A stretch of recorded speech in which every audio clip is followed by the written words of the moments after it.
Hello. Hi. Let's see if I can get my camera turned on here. Oh,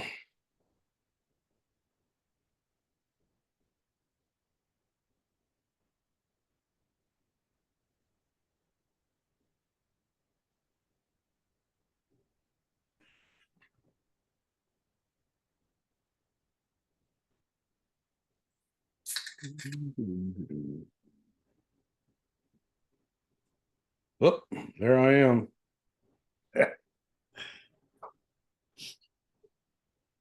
So did you get to redo any of your stacks, Joey? Yeah, I did a couple, but I was working on this month's competition, um, playing around with underlighting in it. So I had like a slice of grape, and then I put a colored flash underneath it. So I had three white ones on top, and a blue flash underneath the Oh, grapes. So it came out interesting. So uh, I've what been I've fucking. what I've been doing is creating a rim light by putting a black disc under the subject Uh-huh. using that Velcro paper, Yeah, or stuff, and it gives a rim light yeah. rather than a through light, which it has been working. Yeah, for last month's competition, I had super glue just smeared on a pen, and then I was hitting it with four different colored flashes. And uh, but for this month's competition, I was trying a bunch of different things. I just wasn't getting anything I liked, and then so I raided the refrigerator and got some, sliced up a grape, and just started playing with a little bit of color, and I've been so busy, I don't even know what this month's competition was. So yeah, it's basically things you would normally get at the supermarket. So supermarket, that's right. food like things, or just Gotcha. you know. So I was playing around with spices, peppercorns, and stuff, and wasn't getting anything that I liked. And then I started in with like the sliced cucumbers and onions, and just using an underlight. I don't know if I can Mhm. find a name for it, and then in color, and then the regular white ones on top. Nice. Did you get to So try that overlay with your astrophotography? no, not yet. And you know had been really good shooting weather, Yeah, I hear you. and I'm going to be leaving a week from Monday to go to Canada. So Excellent. I got to get everything packed up. I'm bringing my macro stuff with me. You just never know. Hey, Alan. Good morning, everybody. Hey, Alan. Hello. How are you? Yeah, you got a picture on the wall. You're moved in. No, it's not my picture. I'm just in the one corner that I can get into with a computer. This is a nightmare, but there you go. Well, we've been in this house for a year, and we're still not done unpacking. So Yep, I can understand that completely. I don't even know where the boxes are to unpack. It's a wall of them downstairs, but slow but steady progress. yeah, our current question is like, do you know where X is? And it's always like it's in a box.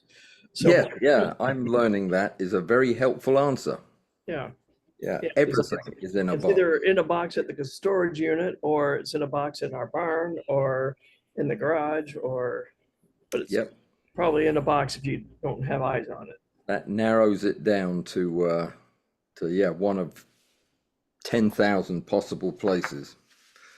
But anyway, I'm glad everybody made it today. I wasn't absolutely sure that I would, but this is a good start.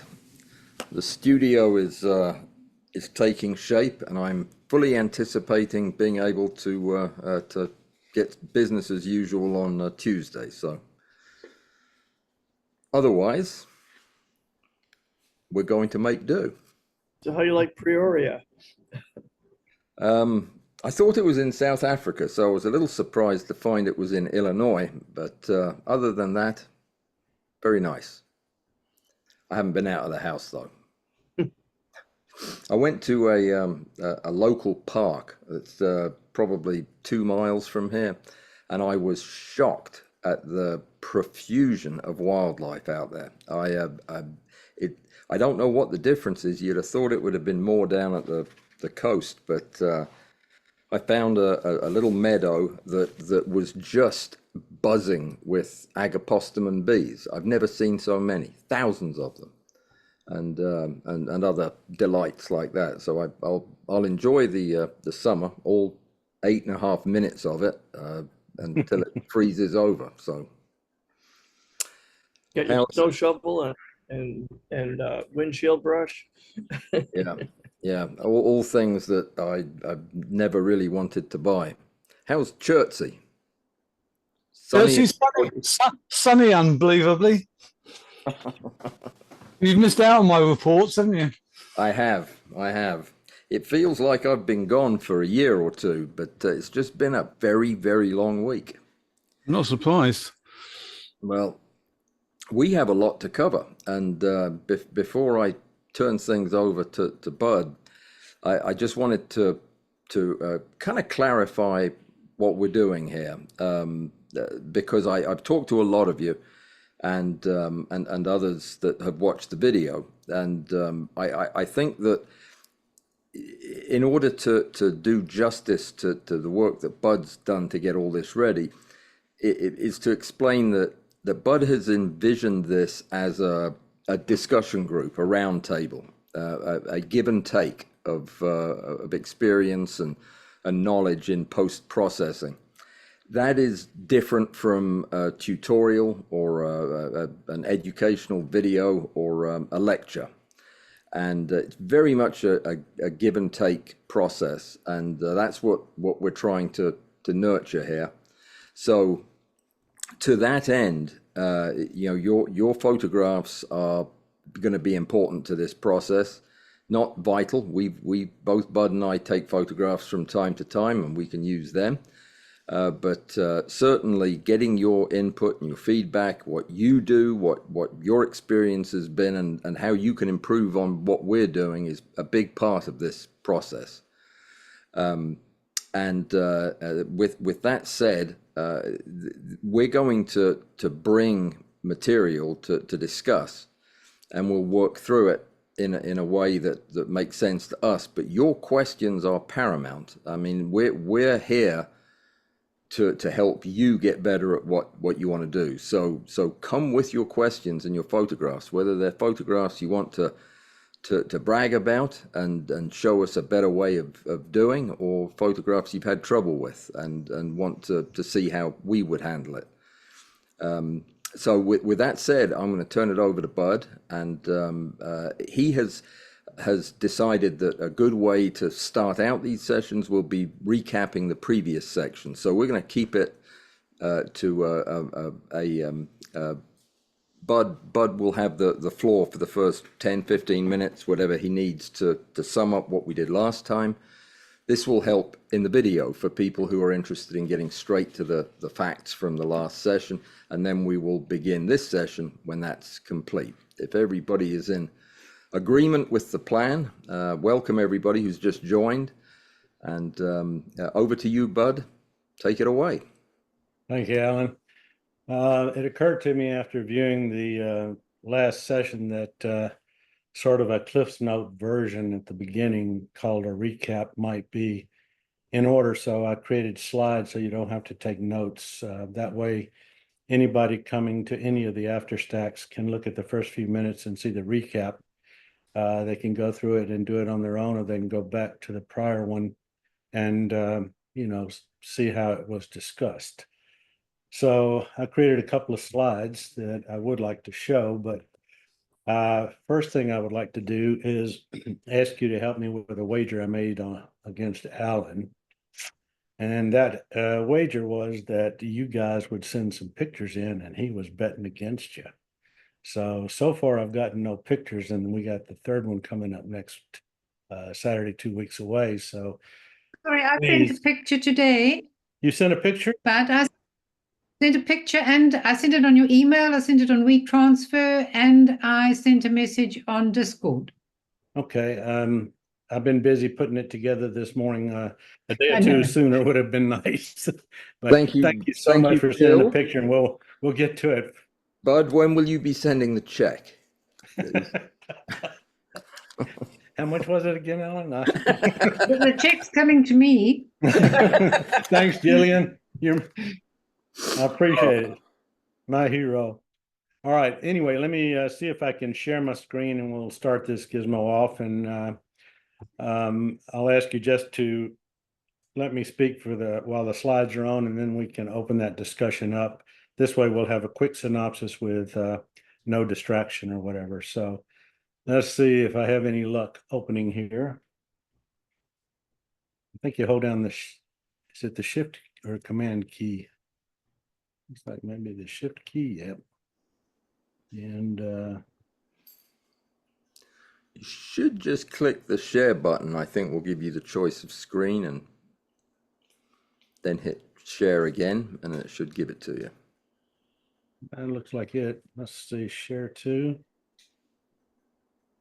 There you go. You're on. Can you see the green thing around my cursor? No, Interesting. I wonder why it's not but showing. your cursor is showing up clearly though. All right. Well, sorry about that. I got to show up last time, but it seems like today's not going to be that day. So let's first off go over here to After Stack 2, and we will open the recap. So is that full screen for everybody? You're still seeing all the trash around the edge? It's just under full screen, but it's very, very clear. All right. I don't know whether I can make it any bigger or not. Good enough.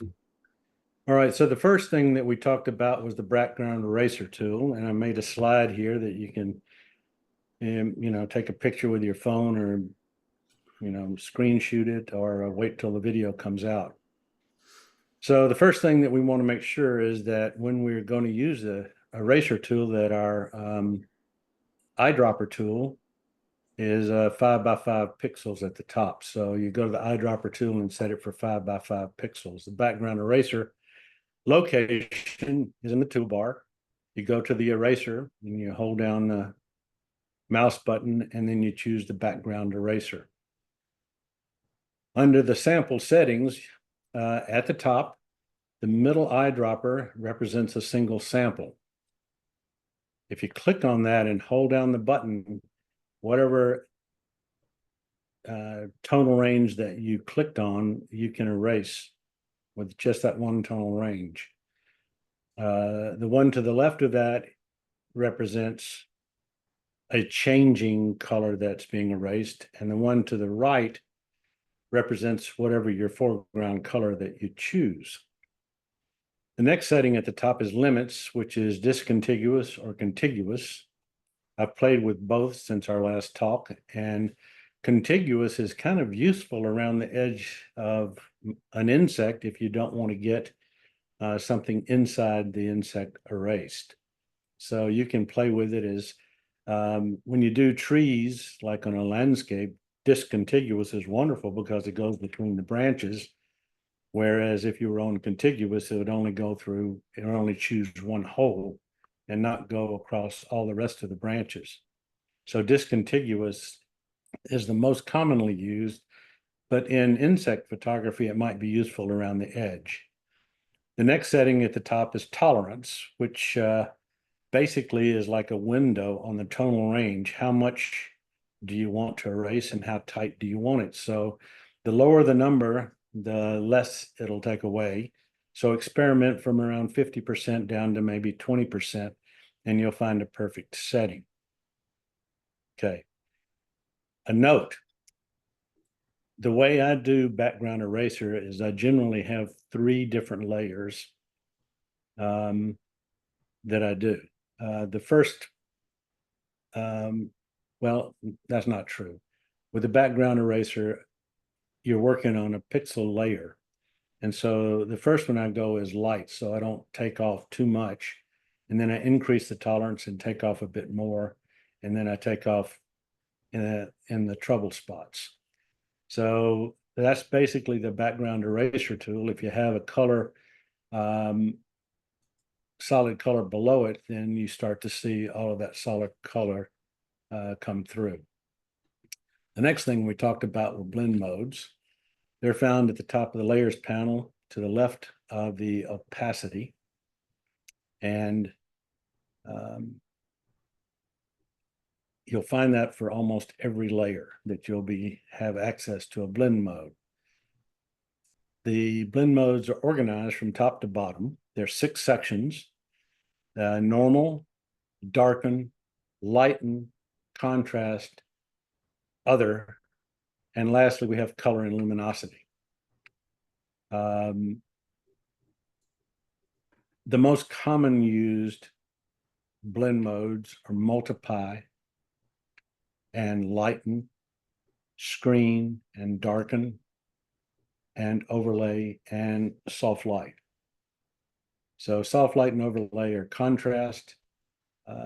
Multiply and screen are about the opposite of each other, which we explained before. Multiply, darken, screen lightens, and normal and darken and lighten we'll discuss later in the section today. So learn to use these, practice with them. What I suggest is you add a blend mode to adjustment layer. The adjustment layer is only a transport for the blend mode. So if you put it on a curve, you're not going to bend the curve. If you put it on levels, you're not going to move any of the sliders. All you're using is it so you can change the blend mode. You can add a hide all mask. Let's say you've chosen screen and everything goes bright. You put the black mask on it, it's hidden. And then you paint on the black mask with white paint at whatever percentage or flow that you choose. And you can paint in this wherever you choose onto your photograph. Okay, that was blend modes. The next thing we talked about was blend if. And you get to blend if by double clicking in the empty gray space on a layer, just to the right of the mask if a mask is present. You're only going to use the bottom slider. Here it's called the underlying layer, but I'd rather you think about it as the protection layer. So anything between the sliders will show 100%. Anything outside of the sliders will not show at all. So that is the magic. It's like a range slider in Lightroom, if you're familiar with that. You split the sliders by holding down the Option key. I think you can see that there's a little vertical white line inside each one of these triangles. And when you click on it with the Option or Alt key, it splits and you can move the halves independent of each other, creating feathers.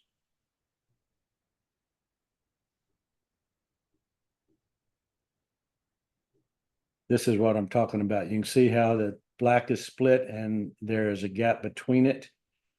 Here the whites are split and there's a gap between it. So that's what it looks like when you split the sliders and start moving them. So between the sliders, 100% of whatever effect you're trying to achieve will be present. Outside, this white is protected. Outside, this black is protected. Let's see. And the blend if brush for hairs. If you add a new layer to the top of a stack, you can choose the paintbrush tool and foreground color of choice. So you remove the halos around the hair using the background color is usually the best choice.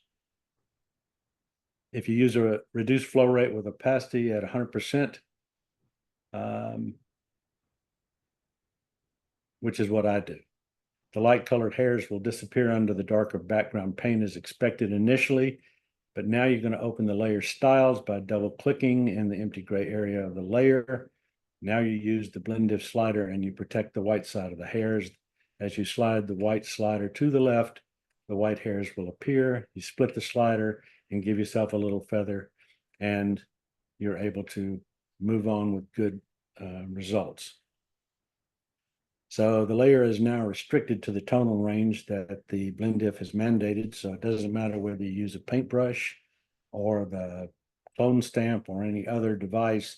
It's only going to apply to what the blend diff has mandated for that time. So that is the recap. I just want to go through it in a concise fashion so you can come back and look at it without having to wander aimlessly through our last video. So questions, please. Anybody? Okay. Good, Alan? Yeah, great recap. I think that covers covers everything. The yeah, no questions on that. I think Okay. I think that sums it up. All right, let's see if I can get back to something else here. We'll go back into here. And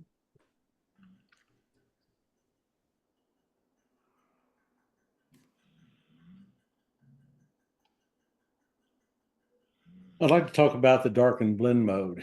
On the left is step-by-step how to do it.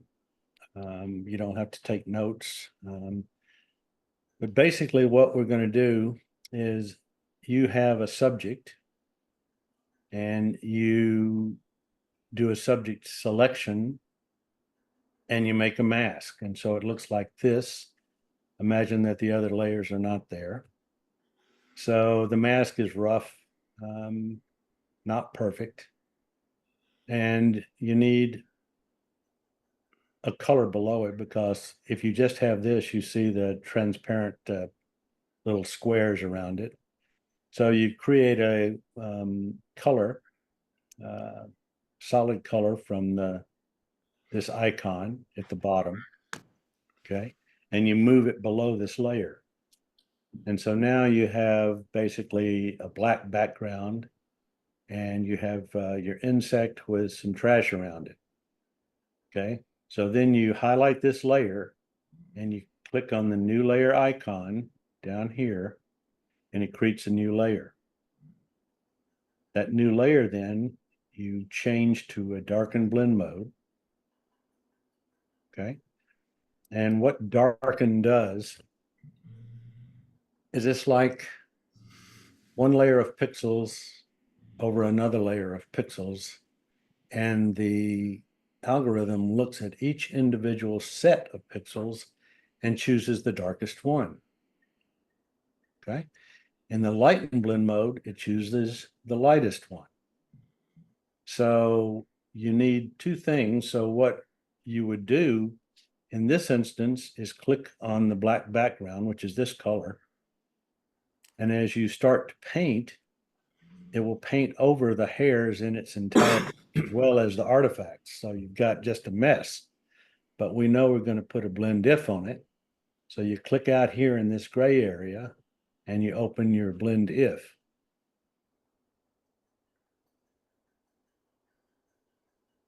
Okay.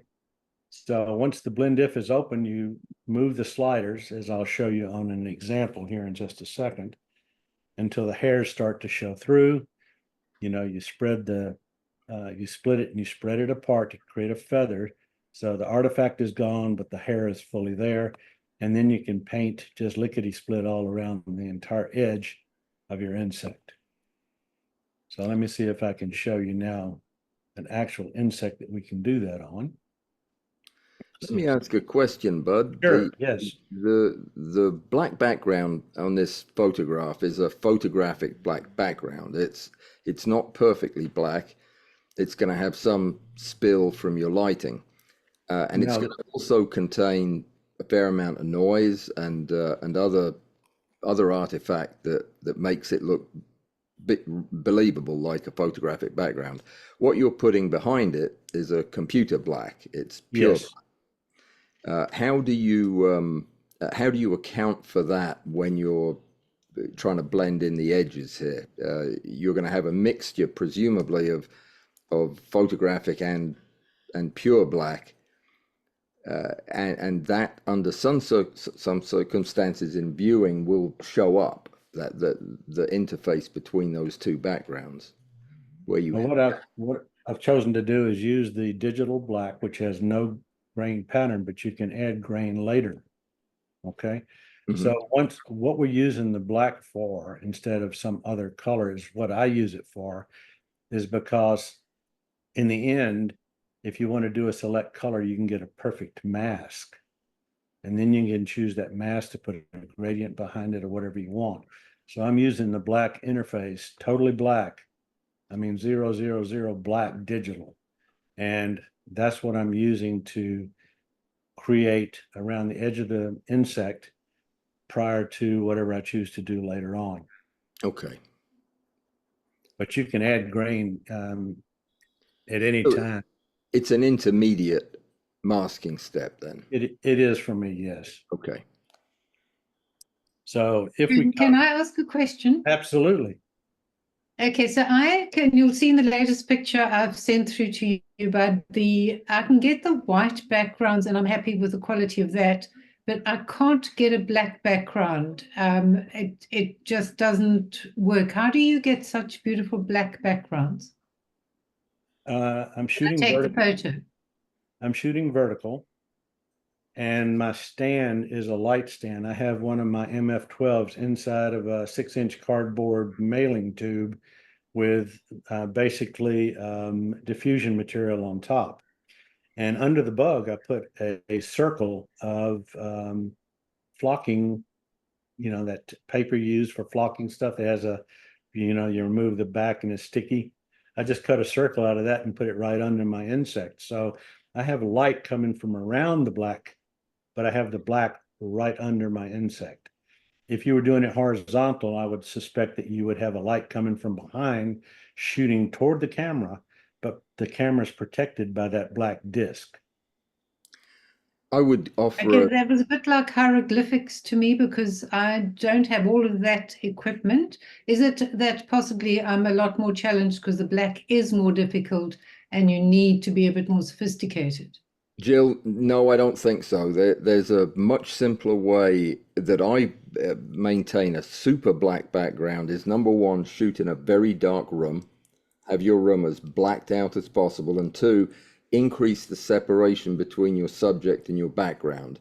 That is all you have. If you can keep photons from reflecting off the reflective parts of your black background by using black velvet, say, a very absorbent material, and move it an extra foot back, it will be as black as night. But you've got to keep light off of it, and that includes spill light from across the room. So a dark room and a lot of separation, and your backgrounds will be as black as this. That's good. I've actually got velvet that I've used for flower stuff, so that's a good idea. Thank you. Mm-hmm. Over to you, Bud. I'm sorry? Over to you. Question over. Okay. May I make a suggestion? Yes, please. And for black backgrounds, another way to do it is to make a box, paint the inside of the box black, and cut a hole in the front, and that minimizes any because it's black inside. It minimizes the reflection bounce. So you get even darker background. Yeah, and use some of that black 3 paint. I've done that too. You can really absorb that light. But Jillian, Okay, thanks. go ahead. I just said thank you. Okay. Here is the example of the darkened thing that we just discussed. Let me see if I can move you guys out of the way. So I'm going to just throw away a couple of things here and do it all from the start, just so you can see how it works. We'll get rid of that one. And we'll get rid of that one. And we will throw the mask away as well. Oops, not what I wanted. Thought you could just throw that away. No, look at what it does. Interesting. Pardon me. Let's see. Z. Are you using the select subject tool, Bud?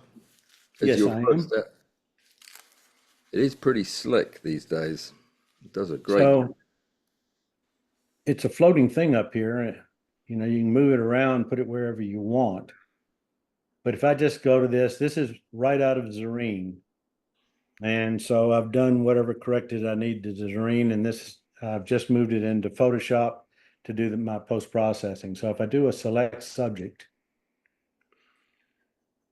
you can see the marching ants, I guess. Has everybody got enough resolution to see that? Mhm. Okay. And so then if you click the mask icon, which is down here at the bottom, it's like a white rectangle with a black hole in it. It sucks that selection off and makes a mask. Okay. So you can see that the mask has blocked all of the existing background. And so what I do, Jillian, now is I go to this little half white, half black thing, and I choose solid color. And I go over here and I choose me the maximum black. And you can see RGB is 000. Now I've got to take this, I click on it and then slide it down till the blue line is below the other one. And that's how you get a really black background. Just that easy, no matter how you start. You with me, Jillian? Yeah, good. No, that I can do, but there's other complications I have. Thank you. Not a problem. So once you have this, and we go and we start coming in closer, we can see the artifact that has formed around the hairs. So I'm going to click this level because I want to put something on top. And I'm going to come down to the new icon. It's a box with a plus in it. I'm going to put it on top. And I'm going to change it to darken blend mode. So darken will darken anything lighter than it is. So it can lighten everything. Okay. What I'm going to do is change the size of my paintbrush here real quick. The people on the Mac, do you know how to change your brush with the keystrokes besides the brackets? If you hold down the control and option, sideways changes side, up and down changes hardness. Okay. So I know I'm going to cover up the hairs. I'm at 100%. So let's just paint over them. I've got some kind of funky hair. Looks like I've got a red foreground here. Let's make sure that's black. And you can see we're painting over everything.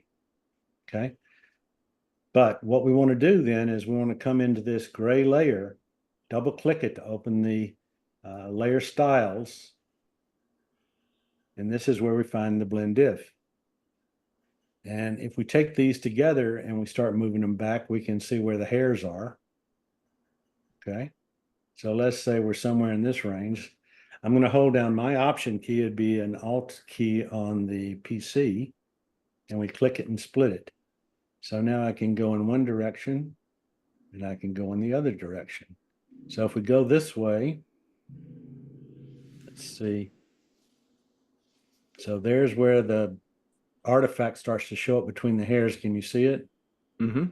And then as we go this way, it's gone. And we take the other white one and we bring it back to where we think is. And so there, the artifact to me is pretty much gone. So we say, okay. And now we can start to paint. So we can paint around hairs up here. We can just paint everywhere and it goes away. Everybody see how effective that is? Can you see it here or not? Yep. So we can just go and See what it's doing to the subject. When you overlap with the subject, you're also removing edge detail. So I'm going to, right. so what you want to do is you want to keep close to the edge, I'm at 100%. I never use it at 100%. I'm usually using my flow somewhere down in the 20, 25% range. So now when you do it, it comes in softly. Right. And you can just, I'm using flow rather than opacity because it continues to come in instead of giving me a 10% or 20%. And that's all I can get. Right. So you can see that you can keep going around it at this reduced opacity. Playing devil's advocate here. Yes.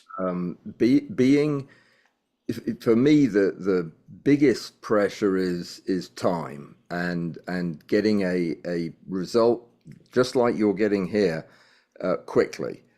What is the difference if what my workflow would consist of putting the mask just as you did and then adding a black layer behind it just like you did? Then I would simply paint directly onto the mask using a black brush with a multiply blend mode. And that multiply would essentially do the same thing. It would spare the lighter hairs while erasing the darker background and giving me the same result. I wouldn't need to use the blend mode, the blend if, and it would give me the option of going back over the edge with an overlay or a screen mode with a white brush to bring back anything that I accidentally erased. It's very quick and it gives about the same result. What is the advantage of adding the extra layer and doing it this way? Other than obviously having more control over where the changes have been done. You're not modifying the mask, you're leaving the mask alone.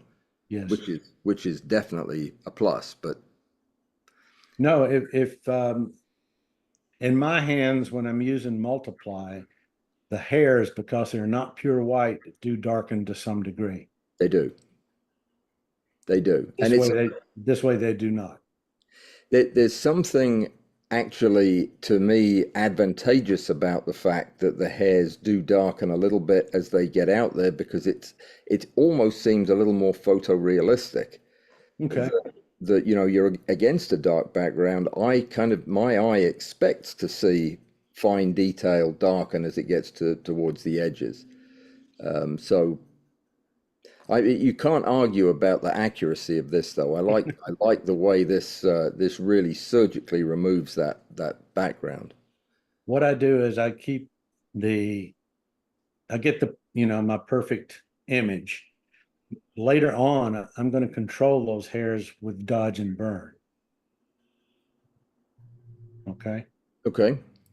I'll show you what a dodge and burn layer looks like. Okay.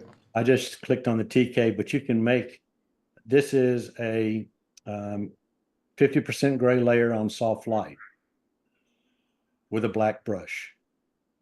Okay. And you can choose whatever flow rate you want. I'm just going to choose, say, maybe 20% or so. And if I want to darken these hairs, you see what I'm saying? Yeah.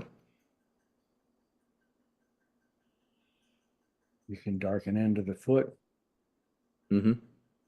Meaning take it wherever you want. You can use a lesser flow rate. Let's take it down to, say, 1%. At 1%, it still has some effect, see? Yeah, that is subtle. I like it. And because it's not the 10% that opacity is, I keep my opacity on 100%, and I can just bring these in as I choose to whatever technique I want, which is why I do it that way. It gives me more control. Mm-hmm. But your way is perfectly acceptable. Absolutely. Yeah, I do like the ability to go back and remodify the mask without touching the mask. That it seems less destructive.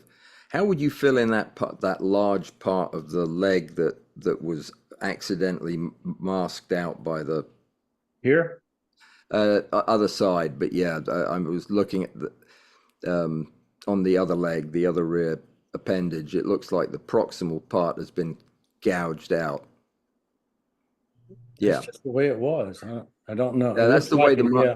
there's leg under there. The mask was overly aggressive in the select subject. So would you just paint that in with a black brush on the mask itself, or? I think you would paint it in with white, wouldn't you? That's Yes, yeah, you just paint white right over that edge there, because you'll see the leg will come back in. I was looking at that because it looked like it was going to be a problem area. So yeah, you go. There it is. so white paint. Basically, when you look at the mask, I just painted this area white right here. Got it. Okay. And then you'd refine that edge as if that was the selection. Right. By hitting the X key, I get black as a foreground color. Right. And oops, have to be careful what you do. I need a smaller brush, and then you would just come in with black rice. Right. Okay. Okay. So yes, that's the way it works. But that's my approach. Since this is a round table, who else has approaches that might even be quicker than either of ours? Anybody have a suggestion they want to throw out? I know Patrick had something he was talking about on the last one, but I couldn't. It seemed like Patrick was blurring using the select and mask. Well, I do, if you. Sure, have a please. minute. What I do is I go to the mask, and then I hit Alt, which will turn it into just a black and white layer, which takes away all the color here. And then you put your blend mode as overlay, and you can paint with black and white. Use your X key to toggle between black and white, and you can add or subtract any artifacts that you see. So lower down in the more middle leg, you're also missing a piece in that leg. So I would just do that, and I would be able to get that back lickety split. Mm-hmm. This is straight out of Zareen, so it's the way it arrived. Oh, so I see Mask you're it. just doing a Cyrene thing. So I would probably just do this as, my first, cut on anything. So if I do a stack, maybe I would do a stack, Yep. and then I would just do that first, just so I have all the pieces. Yeah. And one of the things I also do is, like, on the mask itself, I'll go into a low dodge or burn tool, and then use like where you want more black, you burn at like a 5 or 10%, and you can kind of clean up the edge and get a higher contrast between the edges. It's like generally where there's a fuzz or whatever, but sometimes you have to like toggle between dodge and burn to kind of clean up the edges. But if it's too fine, I use a lot in astrophotography to clean up masks between foreground and the sky. And so, like here you have pretty clean edges, but in the area between the leg and the body there where you have some white showing through, you could just use your burn tool and just quickly clean out that area, that a little bit more into the middle there, right there, and just kind of get rid of. But you generally want your dodge tool or burn tool to be down like 5 or 10% with a hard edge, and it just Really doesn't. just directly modifying the mask with. Yeah.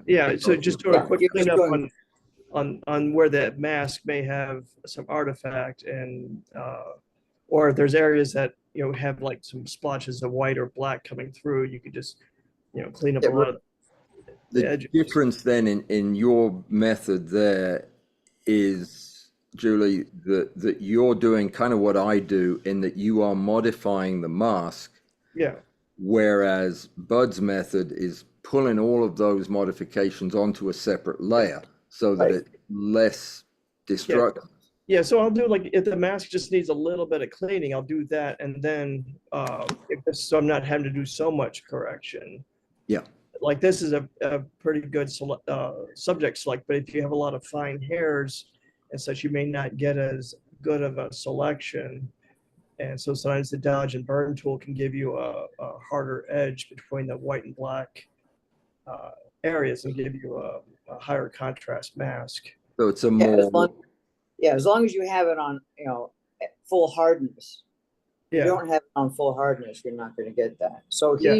if you look at the mask on that back leg now, on his mask, it is still soft. If you do an alt on that, see how soft that inner leg where it meets the body is soft, but the outside legs where he didn't have to do any extra masking, it's nice and sharp when he did his, you know, method as well. yeah. yeah. And Alan, in case you didn't recognize the change in voice, that's my sister Diane on the other iPad there. Excellent. cool. Diane, pleasure to meet you. Diane, Well, pleasure to meet you guys too. so Diane, go through what you told us before, and let's see if do I have Okay, something here that yeah. I can do for you to show us? Is Yeah, this a so- good starting place? That's perfect. That's where I would be. So I would select the black and white mask, the masking layer. Then I go and I make the blend mode overlay. All right, let me get there.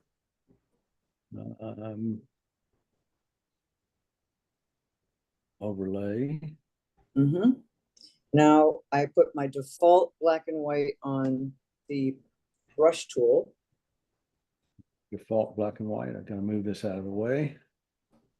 It's always something in the way in there. Let's see. I know. Black and white. Just hit D. Just hit D, yeah. And it goes, your paintbrush will go to black and white. So now you can decide, okay, so you hit Alt on your mask, right? Alt. Yep, click, yep, there you go. So now you can see, let's go down to that leg between the body where you had done some stuff before, where it's fuzzy right in there. Okay, so now you want to do your paintbrush and you want to small. Okay, that's good well, a little bigger. Yeah, that's okay right there. Now go down to hardness. Increase it to, let's start with 50% and see how we do. And then you want your 50% hardness. 50% hardness. Okay. Opacity, you can have that probably, I usually start at 50%. Okay. Interesting. Now you can always change your opacity again when you're finishing. You can always change it in your filter where right next to the right of overlay. So you can always fuzz with that. So now I would paint in with black, or it was the white. We want white.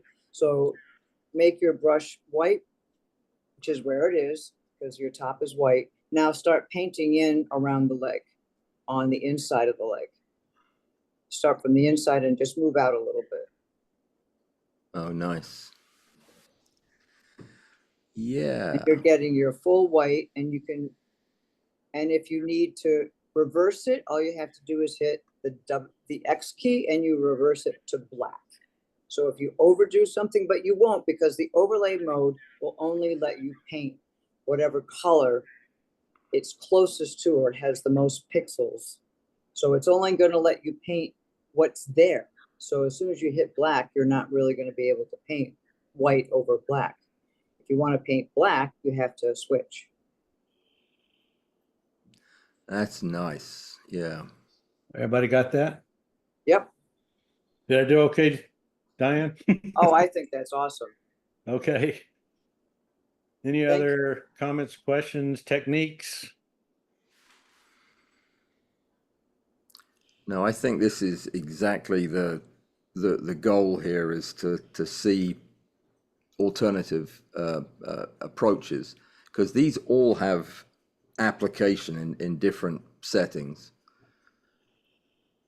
I don't think there is a right answer to any of these questions. Yeah, because like the refine edge, when you do the select and go into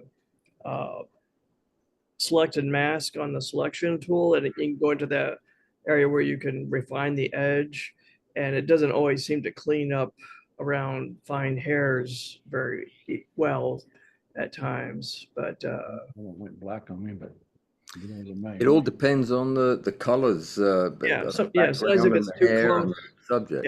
yeah, if there's not enough contrast, you're not going to get a good refined edge. And like sometimes it works well, and sometimes you wasted time trying. But So anyway, that was how I did it and why I did it. And I think it's great to see the other. I like the overlay approach. Diane, you might find that there's something that's better than overlay, and that is hard mix. Yeah, I agree. I've tried that one too. So yeah, it's You have to really, use it. It's really very strong. You have to use it like at 1%. yeah, thank you. Yeah, I've done that a couple of times. Show us how you use hard mix, Bud. Well, all right. Let's see if I can get this back. Keep having to move things out of the way. Isn't that frustrating? Let's see.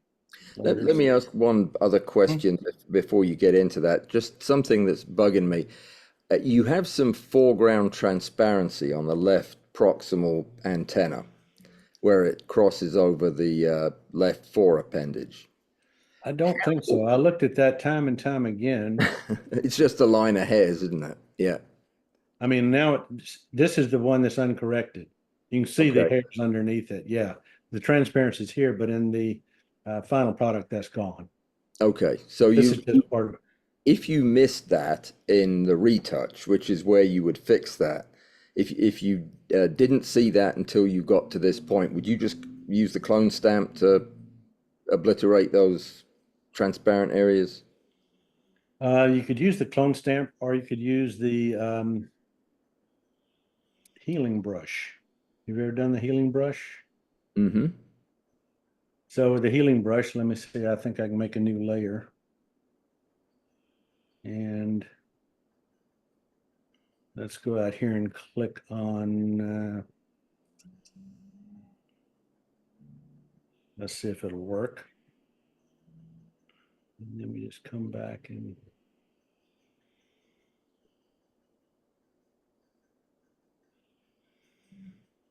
make hairs and Mm-hmm. things go away. Here, the clone stamp would be the best. So S for stamp, right? Mm-hmm.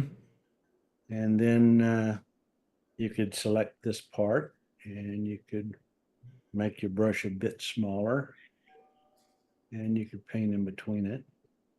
I'm at flow of 40, so let's go to 100 and we could paint in this area right here. Yeah. Normally, I mean, when I have residual transparency like that, all I try to do is just paint out the elements that are showing through. I let the rest of it, I mean, it's the eyes picking up the pattern of the underlying edges. So once they're obliterated, the rest I can leave alone usually. What I generally do up here, I uncheck a line so it gives me a paint pattern. So I could come up here and say, this is where I want to paint from. Mm-hmm. Come down here and I could say, okay, let's take this out. Option key, of course. So I could take this out. So it gives me a paint bucket that it always goes back to the same place. Mm-hmm. Yeah, right. Got it. Yeah. And the other thing I use it for, you see how this area looks bad? Yep. Okay. That's just a loss of detail artifact from the overlap. Well, if we come out here using the blending, I'm sorry, not, what am I calling it? The healing brush. Mm-hmm. The healing brush has a hard edge always. You can come in here and put in a few scales like so. I'm going to undo that just for a second because I want to keep that white, but I want this part to have a few scales like so. Right. That's nice touch. Now, if you do that in one brush stroke, there's a trick, and that trick lives under the edit menu up here, and it's called fade, right? Mm-hmm. And if I fade it, You see this, how this popped up? I can undo it entirely, or I can come back to whatever level I want to choose to Yeah, do. that is a slick tool. If you go to the edit and you look at it, Shift Command F on the Mac. That's probably Shift Control F, I'm guessing, on the PC. So if I hit those three keys, it It pops up. opens up the fade window. Yeah. Okay. So a lot of times I'll use a single brush stroke knowing I'm going to take it back down to perfection wherever my eye sees perfection. Got it. Nice. That is a very, very useful tool for getting clone stamp changes to fade in. I think actually I thought it was on the healing brush, but so I did the clone stamp. Let's do the healing brush now. I thought that was the healing brush, but it was clone. So I'm going to do a little bit bigger brush. I'm going to do the healing brush. I'm going to paint the healing brush in.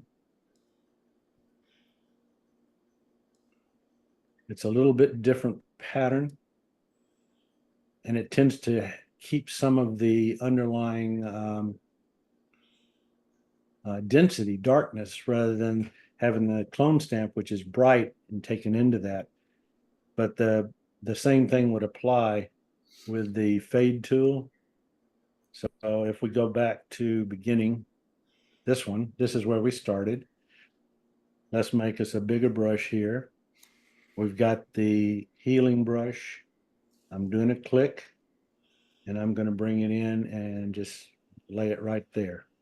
And now I do the Shift Command F to get my fade tool, and I can fade it back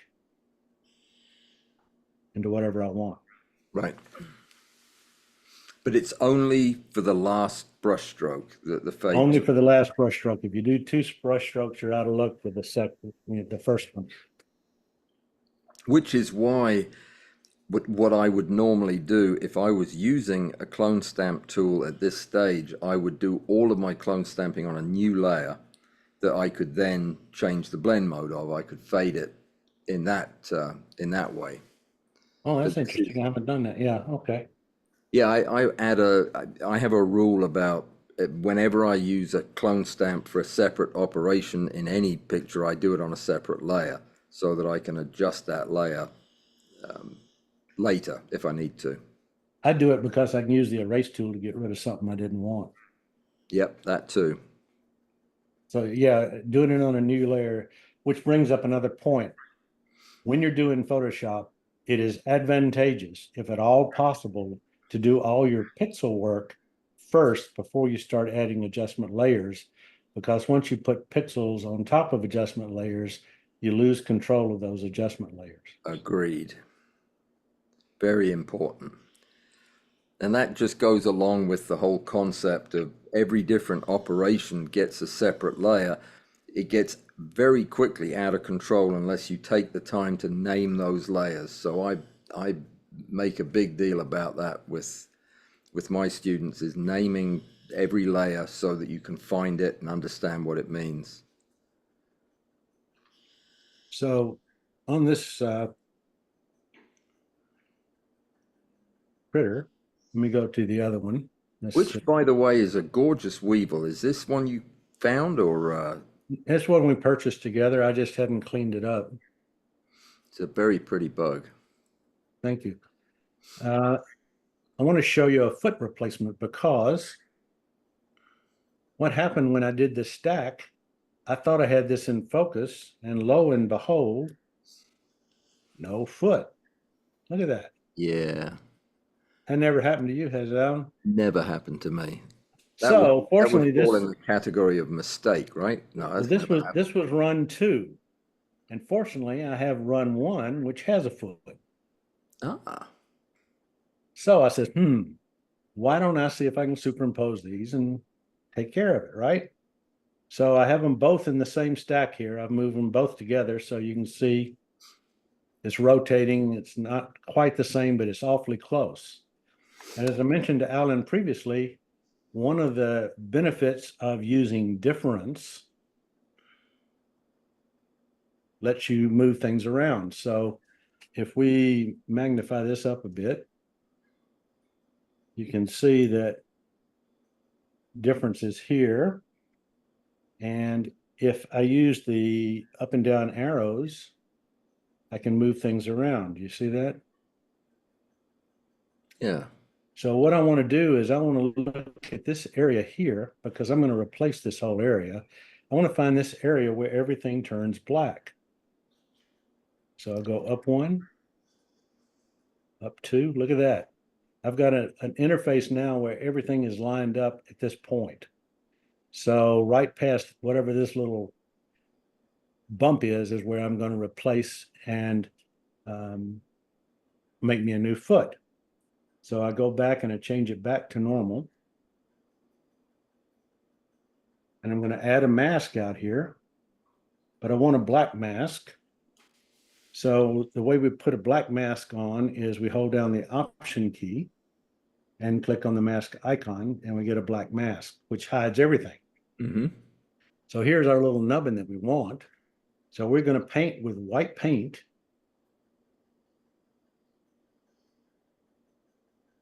And we're going to go at 100% on everything. And we're going to replace this foot. So I'm going to back off just one time and make a bigger brush. And we're going to paint in a new foot. And we're going to go back to that last little nubbin. Mm-hmm. And we have replaced a foot.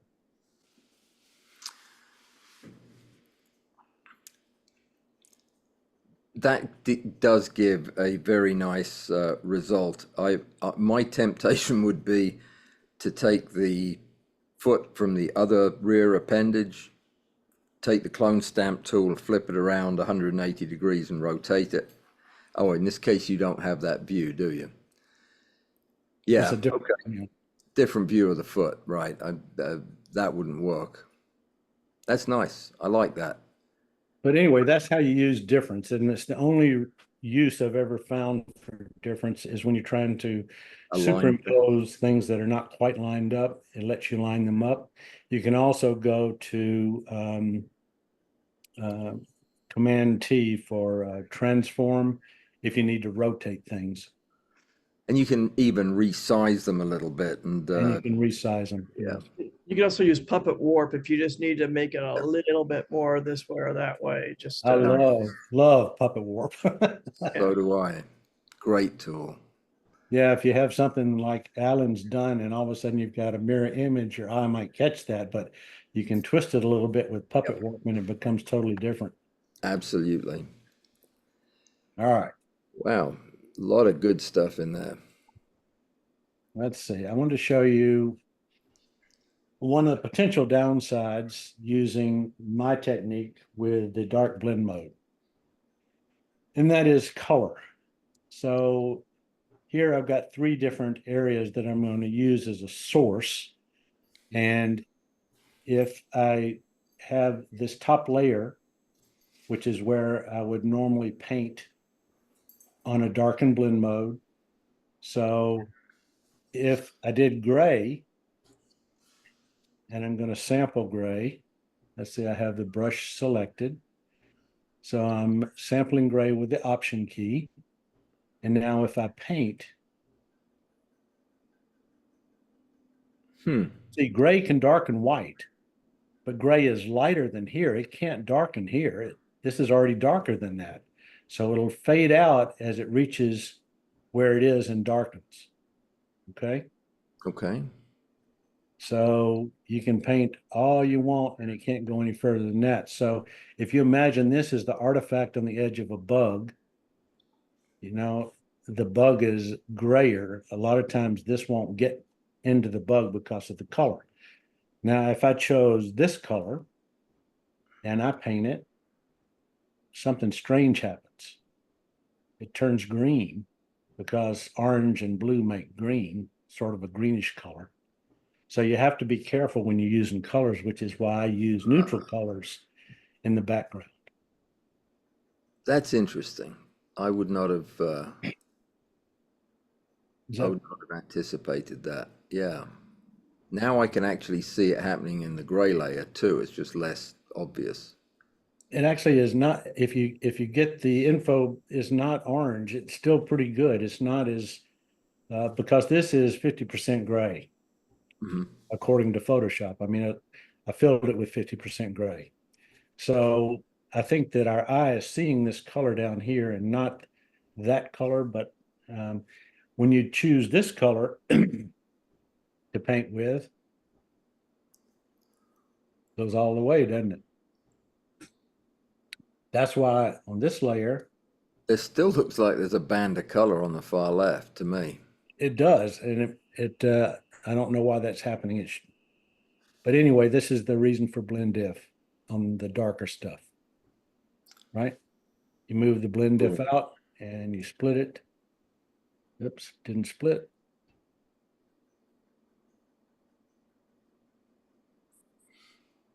I can get my air to grab it. Let's see, maybe up here is better. Got it. So you can see you can feather it in like you want to. Mhm. So when you're using the darker colors to feather it in, that's the way it works better. So I just wanted you to be aware if you're using two different colors, there might be a blend that occurs that might catch you off guard. Useful. Let's see, save. And this is a stack I did on this insect, this weevil. And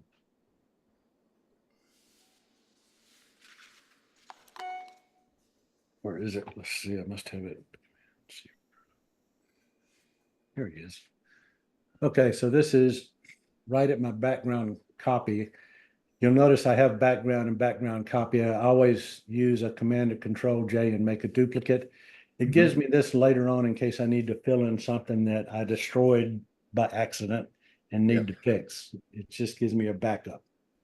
So the first thing that we do, of course, is we're going to create a background. And we do that just like we've seen before. We make the mask and we put a black behind it. Okay. So now we have this particular thing.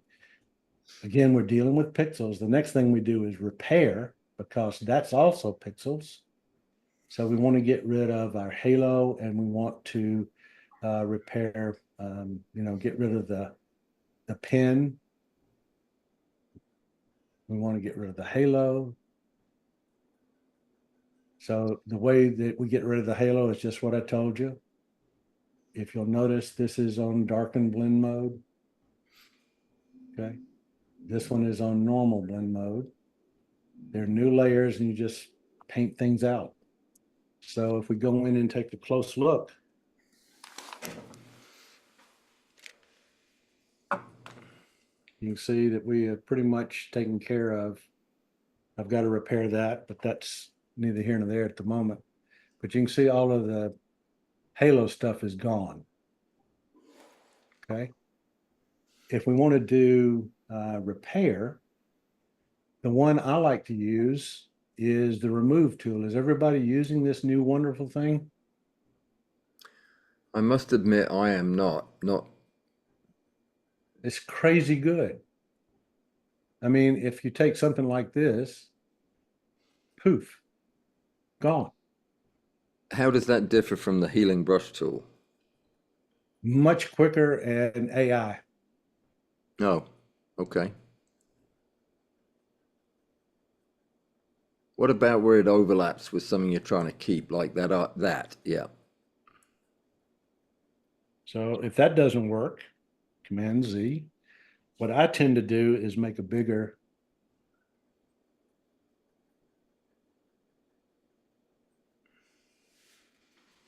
Sometimes it takes, let's see, this way,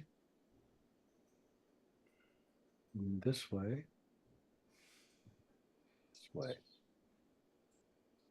I probably can improve on that, but let's just show you some other stuff. What is it? What is it computationally doing that is different from the healing brush tool? Is it in the way it's selecting the fill? I think it is. It gives a much more realistic look to me than the other that I used forever.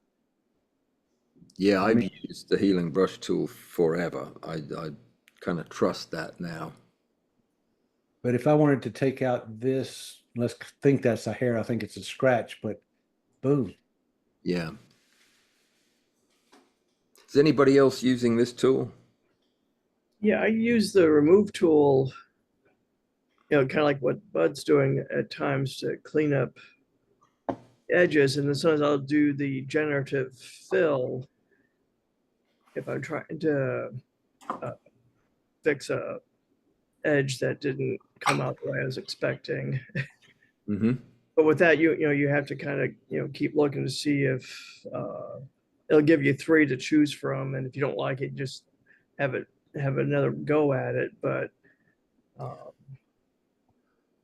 it can help, like if you just have an area which accidentally got cut off or something, to kind of get you a little bit.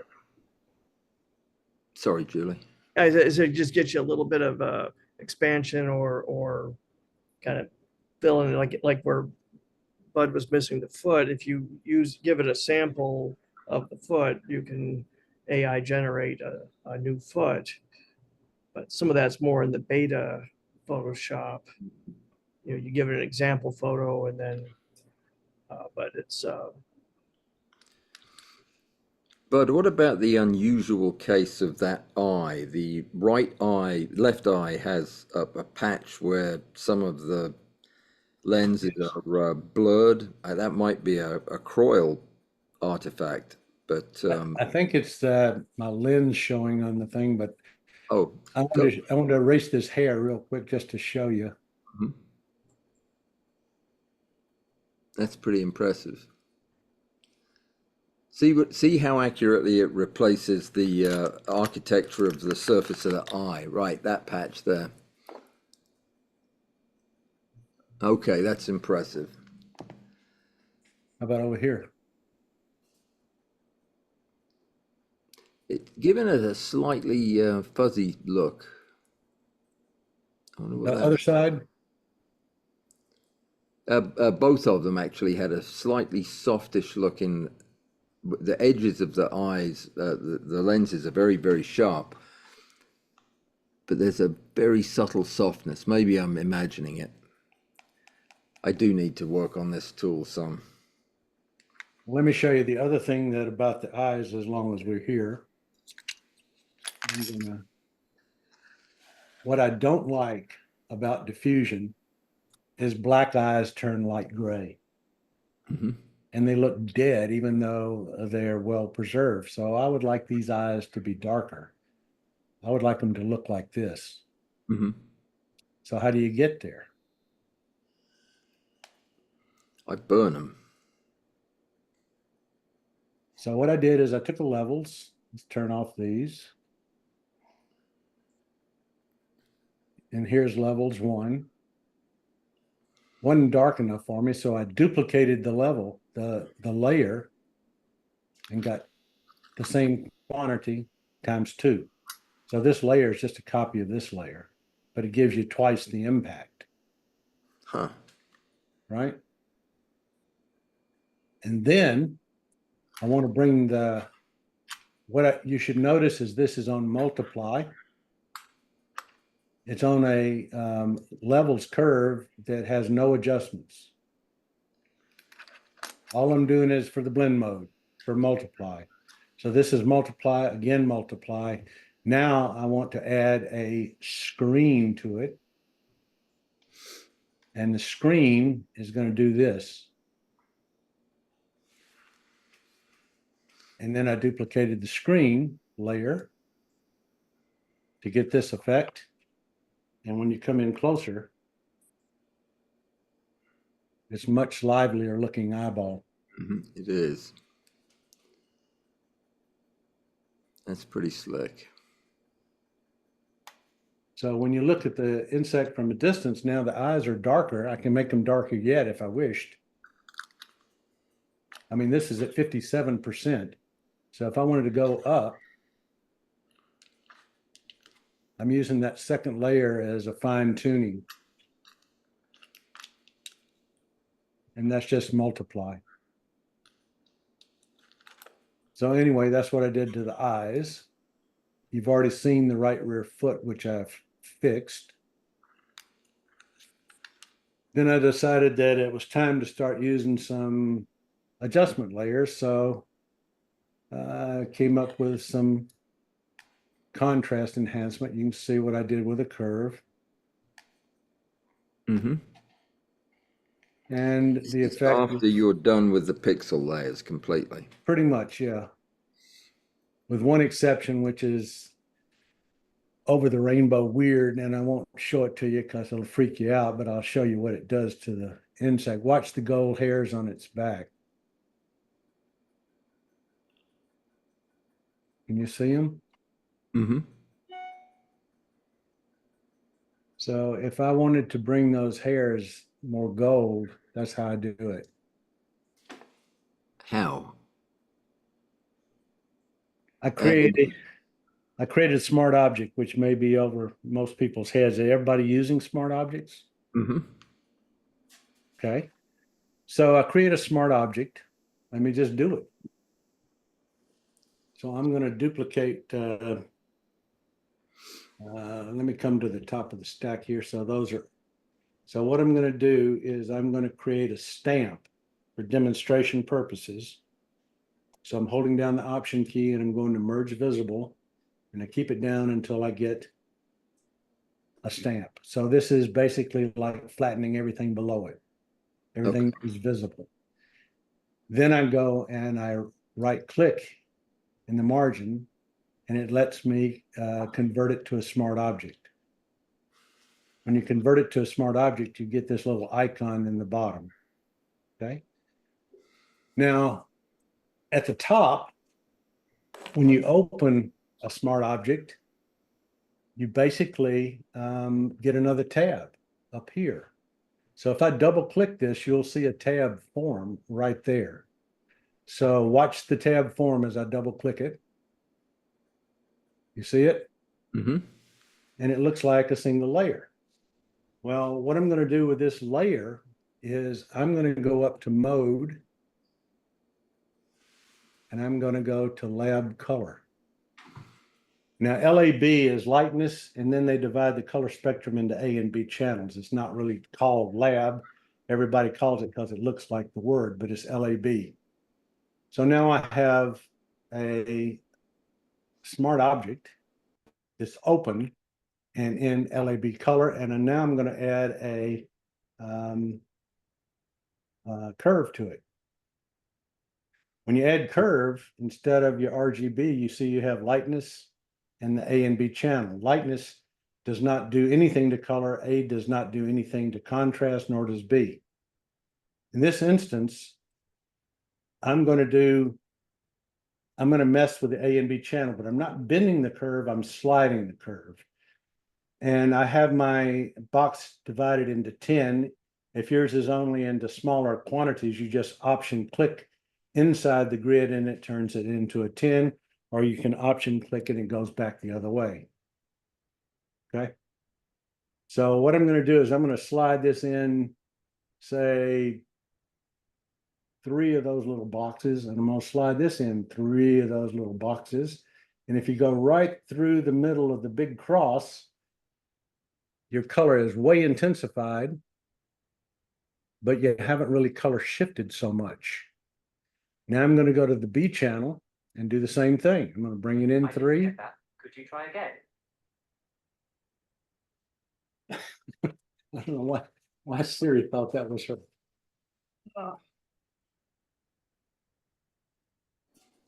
Okay, so I'm going to bring both of these in. Oh, okay. And so we're getting this way intense color. Okay. And to me, it looks a little yellow. So the first channel is magenta green. The B channel B is for blue yellow. Okay. So if we know this is blue yellow and yellow is the warmer side, I can back off on the yellow a little bit to wherever I want to get the insect looking good. I'm not really concerned about the background because I'm going to paint through a black mask when I go back into our stack. So maybe somewhere in there.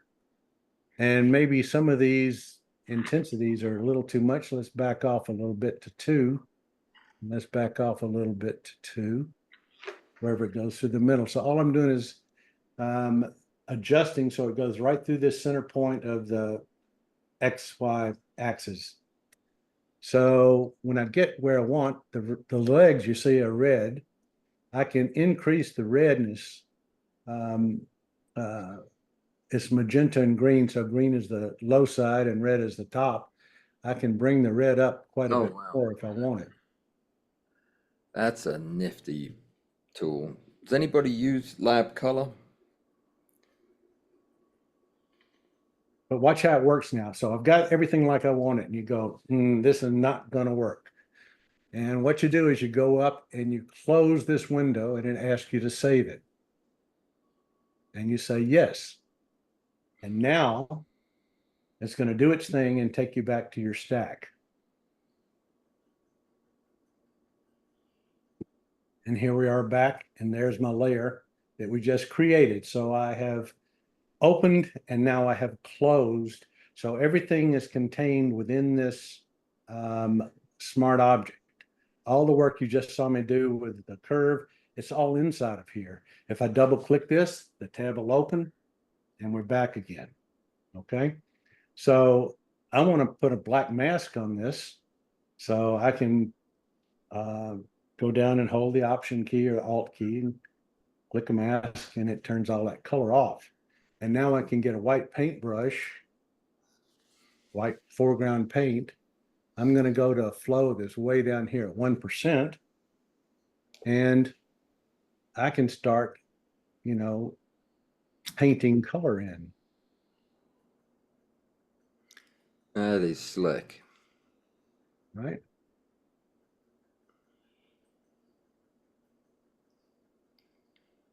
So I can bring back to life some of the stuff that we got lost because lab is the strongest color space that exists.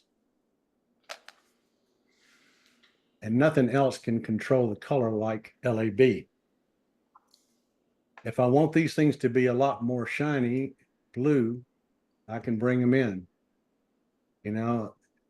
These are already pretty bright. I'll just show you what happens if you brighten them up a little bit. These are a little pale. Maybe these are a little pale. Let's say I wanted to brighten up all of these little things on the edge over here. Give them a little bit of red. Let's bring those up. You see how effective that is? Mm-hmm. Let's make his nose better. Give him a little bit more orange. You can come out to his back and you can make these things more gold. That is a particularly useful tool. So anyway, you can just, you can play to your heart's content and you become the painter. So anyway, like I say, that's over the top, but I wanted you to, fortunately, Allan wanted to see it. No, I like it. I don't, again, I don't have the time to go this deep into it, though in certain situations it would be worth it. I could see this really salvaging some dull images. So And all anyway, you're doing is you're creating a smart object with all of your pixel layers, and then you're applying the lab color to that pixel layer and then turning it on and off as needed. the thing you do is you make a stamp. So it's like a flatten for everything below it that's visible. You turn it to a smart object. You open that smart object. So you double click it and it opens. And that's where you get your tab. You change it using the mode under image. to LAB, right? Mm-hmm. And now that you're in LAB, you open a curve, you slide the curves like I did, you get it like you want, which is, way out of touch, but you're going to paint it in at 1% wherever you want it to bring in that color. And then you close it and everything folds back into that smart object at this layer level. Nice. Okay. The next thing is I wanted to show you, most people don't know about the 8 special blend modes that use fill rather than opacity. And linear light is one of them. Linear light is like dodging and burning at the same time. So if I create a curve, take a look at the insect on screen and tell me if you think that's an improvement. Can you see the difference? Oh, yeah. Now that's linear light. And what I've done is I've painted in basically, as you can tell here, where I wanted it to be effective. Okay, so I have a black mask and I've painted white in the areas I wanted to involve. But notice that fill is only at 15%, because if I had it at 100%, you would say, oh my God, what's that ever used for? Yeah. Right? So at 15%, it becomes usable. Which blend mode is this? Linear light. Linear light. And my What's the opacity, mathematics of linear light, by the way? I don't know the math, but it's been described as dodging and burning at the same time. So it's a contrast enhancing, Okay. but it does it with a really delicate look.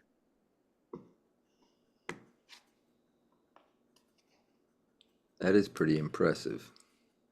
So my opacity is at 85%. If I took the opacity all the way up, it was a little too much. If I take it down, so basically you can use the opacity to fine tune rather than the fill. If I said, well, maybe I want a little bit more of the fill, I can ease the fill up, but it's very, very strong. So you have to use it with some caution. But 15% is considered by most folks where fill works with linear light. Very nice. What do you guys think? Is this something that has application in your workflow? Over your head? Or Yeah, do you well, tried it? I use the smart objects a lot to basically both, so not necessarily the lab colors, but just uh, just change something, try something, and then I could bring it back in or not. And but like if you just want to fix like one part of the image, you can take it out as a smart object as opposed to like taking out to camera raw filter Mm-hmm. and Yeah, smart filters is a very good use for it. That way you can go back to the filter and use it over and over rather than burning it in. yeah. Sometimes you just want a little more, a little less, and using the smart functions just makes a big difference at times. Because then once you got it locked in where you want, then you rasterize it and you're set. What else do you guys use smart filters for? I mean, Smart objects. smart objects for? I'll use them for initial, like testing out like different directions I might want to go. So I'll take a copy of your background and I'll make it into 2 or 3 different smart objects, and then I'll put different effects on each one and decide which way I want to go, especially with landscapes or nature photos. Then if I want to do abstract, then it's totally, I might have 10. Yeah, that's smart. That's a smart use of smart objects, I'd say. The other thing you can do is if you are in Lightroom, you can open it into Photoshop as a smart object. Mm-hmm. The advantage there is that when you go to camera raw, all the sliders are where you left them in Lightroom. So the transition from Lightroom to Photoshop doesn't have to be either or. It can transition into Photoshop and be contained and reserved inside of that smart object. Yeah. Smart move for it. Very nice. That's I guess we're closing in on it here. Any questions I can answer for anybody? I will take a look at Jillian's picture and we'll talk about it next time if that's okay, Jillian. Was Jillian, did you say that the picture you sent in was a light background or a dark background? Just back in time, white background. That I think would be a great idea then to focus on that next time, Bud, because there are a lot of subtle differences in working with light backgrounds. Like this one? Or lighter. So if you go into this sort of thing with the background that's lighter than the dark stuff, you have to use the lighten blend mode, as you can see right here. And then when you option click it and you paint onto it, did I get it? You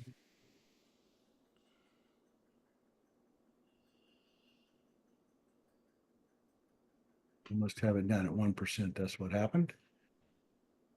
Now it's taking it off. Mm-hmm. Nice. So lighten takes away the dark, but it also takes away this guy. So you have to be careful. And what I would suggest, of course, is that anytime you do this and you start getting into the insect, then you would come and do, your blend diff and protect the bug. So you just, keep pulling back until everything is where you want it. Split it.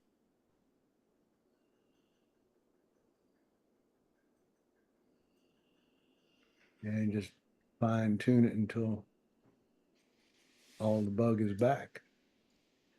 Very nice. So that's what the light background will do. You have to use I'd like to see that done with a pure white background, a computer white background. I know that there are a lot of us are particularly scared of white backgrounds, and I'd like to see how you finesse that at some point. While that's opening the thing, it's not giving me my. Let's just do it real quick if I can. Go to solid color. And we'll choose white. We'll close this other one down. And so here you would choose the white background like we did, right? Mm-hmm. And we would, uh-oh, I'm doing something wrong. Oh, wrong layer. It happens. I think that the area of most interest to me is going to be what you're going to do where the hairs are white and your contrast is extremely low. Let's see if it works.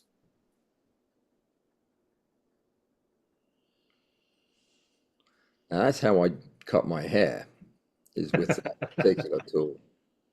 So if we split this where it is, and we bring it down, there are the hairs. Now let's bring the other side down. So we got the hairs back. Mm-hmm. I'm not sure what that little black line is staying there for, but it would be very easy to get rid of that little black line, but you can see that the hairs are not bad. Right, but look now at the hairs on the left rear appendage on the medial side. No, left to the bug. Here, medial side. Yeah, what those hairs are white. Now you're going to put a white background. How effective is it going to be with the whitest of hairs against the whitest of backgrounds? That's where I get anxious with these techniques. It's very hard to find the that is interesting, that edge line. Yeah, that works really well. But assuming I can figure out the edge line, you can see that it's not bad. Yeah, not bad at all. In fact, it's very nice. It's a little bit jaggies. You may want to put a little bit of a blur on the background to get rid of the jaggies, Hmm. the pixelations. That's all I have for you guys. I hope I didn't overwhelm you. No, I would say this was spot on. I really, yeah, it's higher level stuff, but that's what we all aspire to. Very useful information in every instance. Gillian, the picture that you submitted this time, what was the main issue that you wanted to explore? Well, I attempted it in my way based on what I've looked at. I'm trying to reverse all the time what Bud's doing because he's using black backgrounds and I'm using white. It's a protea seed, so I sent it through to him because I thought he might like something with a white background, and also he might attempt it or approach it completely differently from me. But I thought I was applying his approach. Well, I think that we ought to, if you think, Bud, it would work next time, if we could start out with looking at this whole process in reverse when you do your recap and see how Gillian's specific problem applies. We'll put her first on the list. Fantastic. I just seeds with hairs, all seeds of hairs, and I've got a whole series of the species, this particular genus. I've got a lot of them, a lot of species, and I'm going to, the second one was more challenging than the first one. So I'm looking forward to getting some guidance there.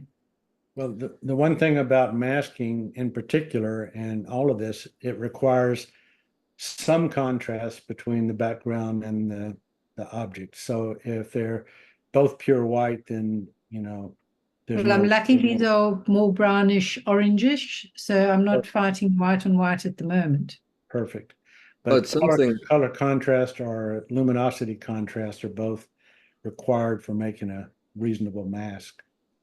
Go ahead. But I do have a request for Bud for next time, because something he used in the previous session was the paintbrush with a blend mode. And I got very confused in my notes because I went back and watched that last video twice, and I watched the spider one from a year ago. And I think we need to just cover very specifically when to use a paintbrush with its own blend mode as opposed to a layer with a blend mode. Okay. Can I show you this level right here? Just real quick. And I'm going to choose the paintbrush, and way over here in the top left, you have the drop down menu for blend modes. And so if I wanted to say, increase the contrast, let's try soft light. I'm painting on a pixel layer. And if I paint with soft light, you can see that I can generate, but I'm doing it at 100%. So let's back off to say, I don't know, 8%. And then you can come through and you can add detail just with the paintbrush as long as you're on a pixel layer. If I wanted to come back and change now to screen, which would give me a brighter white, let's drop this back even further. Let's drop it to 1%. And I'm going to brighten up some of these little scales over here. I can just take my time and brighten them up some. And all I'm doing is painting on a pixel layer. So this is destructive, which is fine with me. I have no problem with it, as long as you know what you want to do. So you can see now, if I turn, I mean, the layer, it's all part of the same layer, so I can't turn it on and off. All I can do is go back in history, which I could probably do. Let's see. I could probably go back to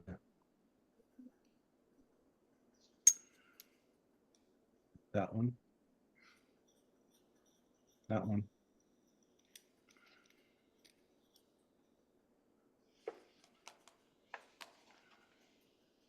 So I use it when I'm touching something up and I don't really need another layer, and kind of close to the end and it's just finished. That's when I get on a pixel layer with a paintbrush and change the blend modes as I need to.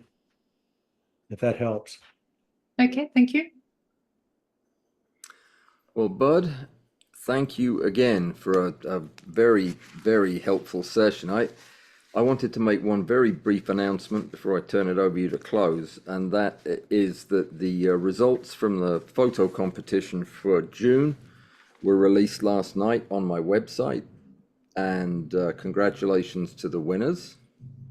And many, many thanks to Mr. Harold Hall for stepping in and helping me with the judging last month, as he is going to do again this month.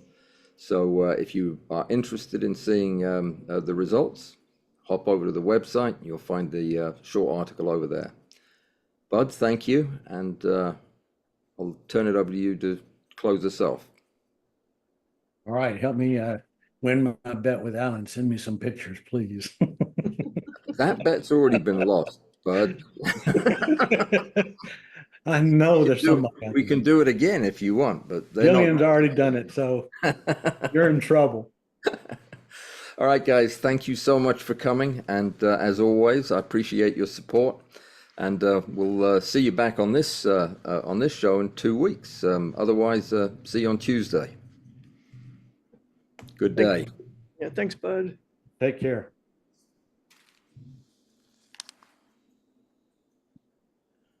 Okay, Allan? Fantastic, fantastic, Bud. You did great. That was a really detail-packed session. I thoroughly enjoyed it. A lot of stuff in there. Well done.